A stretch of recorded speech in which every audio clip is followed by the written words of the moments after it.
This is actually really stupid how one of the writers is trying to cancel Palworld just because of an animal cruelty in a video game. And it's a writer from PC Gamer.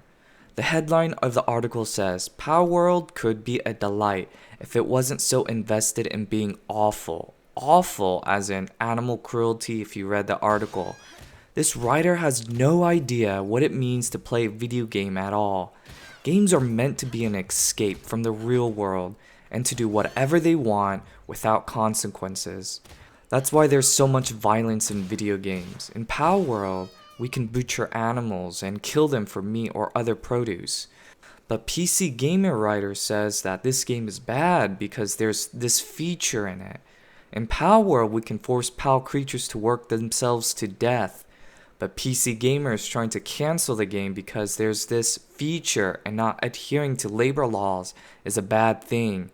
This writer just doesn't understand the true essence of video games at all. In video games, we're supposed to have all of these crazy ideas because it's fantasy, and we want to play all of those crazy ideas. We can't just do this in the real world because there are consequences, so that's why we turn to video games. As a game developer, I have never been more furious to see a writer write about a game that he thinks it's bad because there's no labor laws in Palworld. Stupid. This is why we have indie games, because they're new and crazy. They push ideas to a new level where AAA games wouldn't dare go to. We want these crazy ideas because they're fun to play.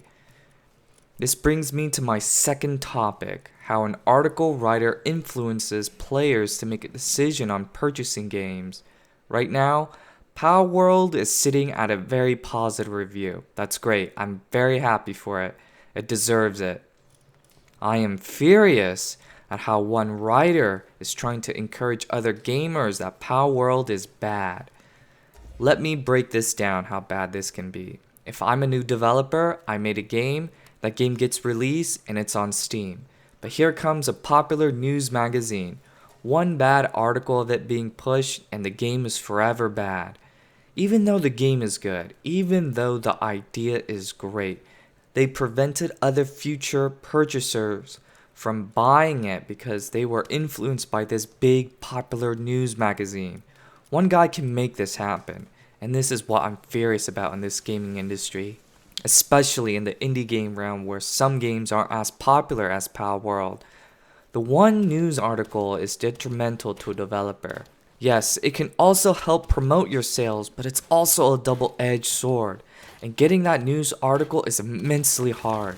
You either have to pay the guy, or there's a lot of hype around the game for the writer to write about the game.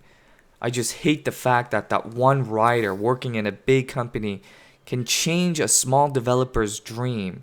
But in this case for Palworld, that's not going to happen. If the gaming world is to continue to grow bigger, having new ideas and more fun gameplay to play, this writing article stuff needs to change. Luckily it is, but slowly.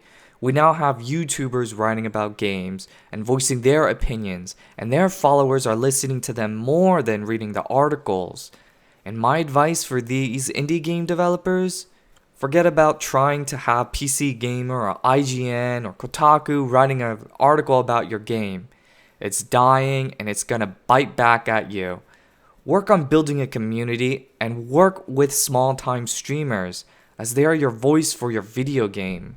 I cannot stress that enough because those followers are going to give you a good review on your game and they will help you promote your game. I've experienced this situation firsthand, paid a PR to reach out to these writers to write about my game, and it was the worst thing I could ever done. Because I'm such a small-time developer, these articles hurt me a lot in the future sales. I spent $23,000 to have them write a bad review of my game. And the big shot writers never even played my game, only to write about a game that they guess what it is. Isn't that funny? They misrepresented my game and I paid $23,000 for this stuff. It's so frustrating trying to overcome this barrier. Anyways, water under the bridge, and I've learned not to use those writers in promoting my next game. Won't even bother contacting PC Gamer, IGN, Kotaku. I don't even care about them.